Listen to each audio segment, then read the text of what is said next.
Our movie begins in Austria in 1768.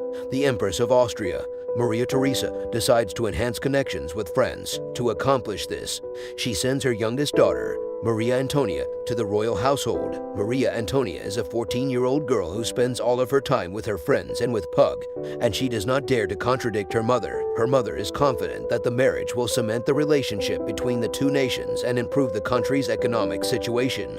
So the daughter agrees to marry the heir to the French throne. The Versailles ambassador, who is accompanying her on her travels, will assist her.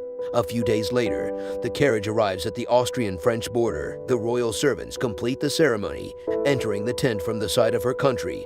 After erecting a symbolic tent, after bidding farewell to her friends and leaving her dog, personal things, and clothes behind, the girl must leave everything that reminds her of her country. Maria Antonia dresses in traditional French attire and steps out of the tent. The girl is given the title of Dauphine Marie Antoinette by the French. Soon after, the Austrian Empress's daughter arrives at Louis, the king's ultimate resting place, and meets him. She meets her future husband for the first time here as well. The dukes and countess are engrossed in the situation. Some see her as an Austrian spy, while others appreciate Marie Antoinette's beauty at first sight. The girl becomes a key presence in the royal court, and the nobility never takes their gaze away from her. Concerning the attractive girl's look, manners, and breasts, a solemn ceremony is held a few days later, in which Marie becomes Louis XVI's wife. They exchange rings to formalize their relationship. Their first wedding dance is performed by the pair. They are put to bed in the evening. The curtains have been drawn to allow the newlyweds to get on with their lives. In the morning, the grandson tells his grandfather about his impressions and that nothing happened during the night. Maria is uneasy as she looks around the house where she would have to reside, since she is constantly surrounded by staff who do not allow her to be alone. She is woken up, dressed appropriately for her station, and escorted to breakfast. Marie strives to establish common ground with her husband at mealtimes, expressing genuine pleasure in his hobby of producing cheese and lox. The younger, bashful Louis is scared to approach his wife and constantly ignores her.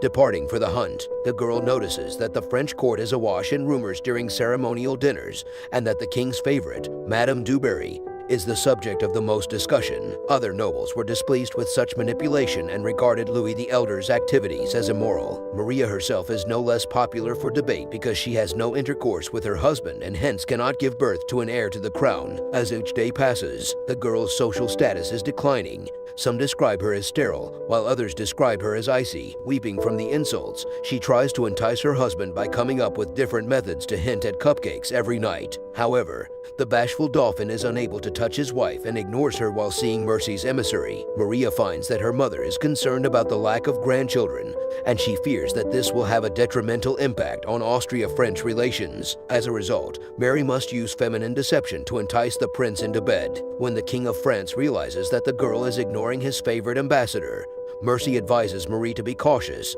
as ignoring Madame du Bois could jeopardize Louis XVI's relationship. Moreover, the king may consider it disrespectful to his personal politics and the position he has as a result of yielding to her demands. After seeing the king's approving gesture and smile, the girl tries to converse with Dubarry but is confined to a few syllables. Gradually, the girl adjusts to life in the royal court. She no longer molests her husband but instead eats sweets as a means of avoiding sensual pleasures. The wife expresses her unhappiness and feels humiliated when the husband and his brother embark on another hunt. She wishes to have the baby before Maria Josephine, her daughter-in-law. Before she leaves, her husband vows to look after her. When the ambassador returns, he is worried about what is going on and goes to meet the king. There is no need for Louis to be concerned, knowing that his grandson has not had children in a long time and that he has no plans to disrupt the relationship between their countries.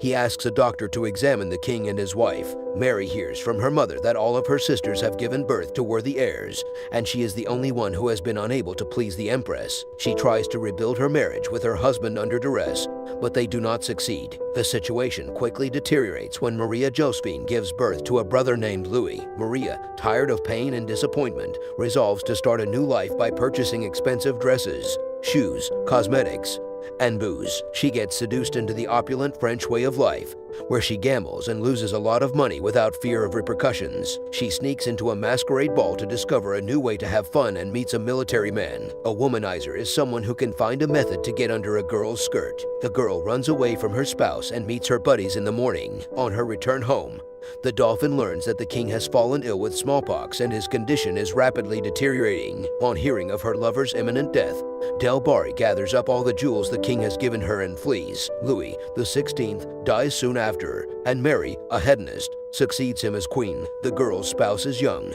naive, and uninformed about state politics and economics. He resolves to back the American Revolution by demonstrating his authority to Britain after consulting his counselors. Despite the fact that France's debts grow and its economy deteriorates, Louis continues to support America in an attempt to persuade everyone of his strength and authority. Soon after, Mary turns 18 and she throws a high-profile celebration at which she lavishes lavishly. She is unconcerned about the economic crisis, poverty, or the citizens' oppression. The second, Mary's own brother, Joseph, arrives in Versailles and chooses to pay a visit to his sister. He advises her to use common sense, shift her social circle, and stay away from drinking and gambling. When the emperor meets the king at the zoo, he wants to figure out what keeps him from having children who can learn about his personal life. He demonstrates how to make a cupcake to Louis by using locks and keys as an example. After learning the basics, the king enters the bedroom and makes his first love to his bride. The queen gives birth to a baby girl 9 months later and names her Maria Theresa after her mother. The royal nobility attends the birth and surrounds the girl because they expect to witness the king's heir. However, they do not rejoice in the birth because it is a female. Mary wants to feed the girl herself, but she is forbidden by royal tradition. The happy father and husband build a country palace for his sweetheart while avoiding booze and gambling. The queen relocates to the countryside to be closer to her daughter. Louis comes to the rural house later and invites his wife to live there. On her return home, there will be a ball devoted to the warriors. She welcomes the dukes and counts of other countries, recognizing one of the guys in particular and unable to take her gaze away from him. The nobility observes but thinks the queen is respectable enough to keep her skirt up in front of this womanizer. In the evening, Mary succumbs to temptation and submits herself to the count. The two share mutual compassion and have an affair.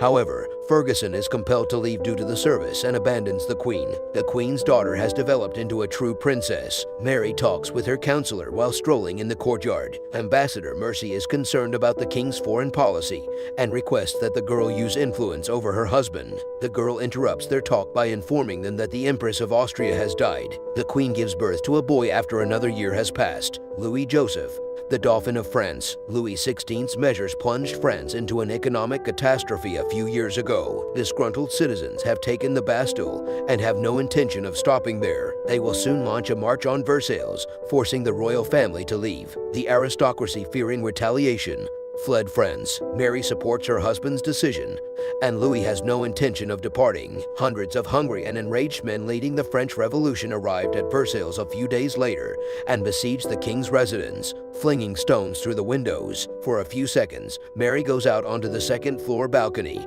and worships the people. But the crowd of people with torches, shovels, and pitchforks quietens down, continue their assault, recognizing that the poor French will have no mercy on a childish king incapable of ruling the country. The royal family departs the palace in the morning, saying their final goodbyes to their ancestral home. The king's bedroom is destroyed in the final shot. We hope that you enjoy your time and have a good day.